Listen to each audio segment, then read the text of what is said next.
Welcome back to the channel, everyone. Lake Resia is the ideal location if you are seeking for a spot that is serene and full of beauty.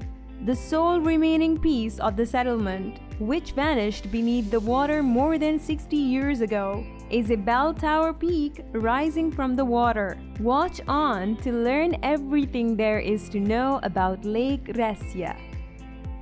Let's begin by discussing its origin. The lake, which has a 3.7 mi2 area, lies in the South Tyrol province, 6 km.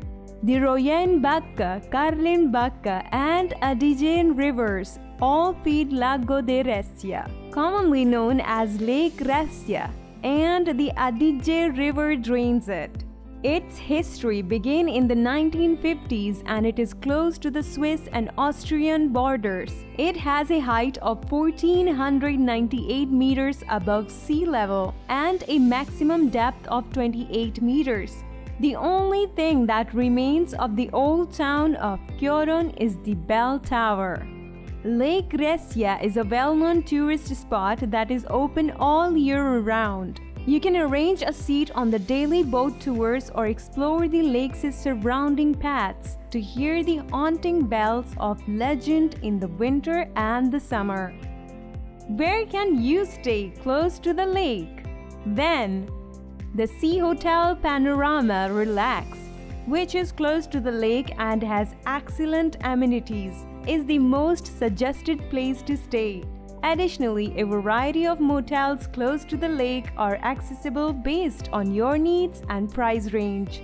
Before we proceed, don't forget to like the video and subscribe to the channel where you can find two things: places for your next travels, the cultures and traditions, starting from the Italy to the whole world.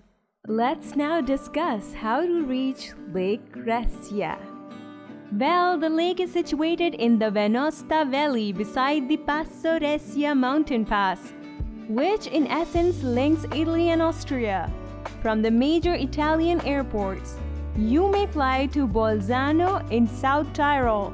However, Verona and Innsbruck are the closest international airports. Additionally, you can travel inside the nation via train, which provides a spike and span and convenient stopping location at Males Miles. Even more amazing is driving, but you must get a pass to enjoy the breathtaking vistas and abundance of activities near the lake. The video has ended. Don't forget to leave your comments with your ideas. If you want to know more lakes to visit in Italy, can't miss watching this video about the top 5 Italian lakes. Thank you for watching. Goodbye.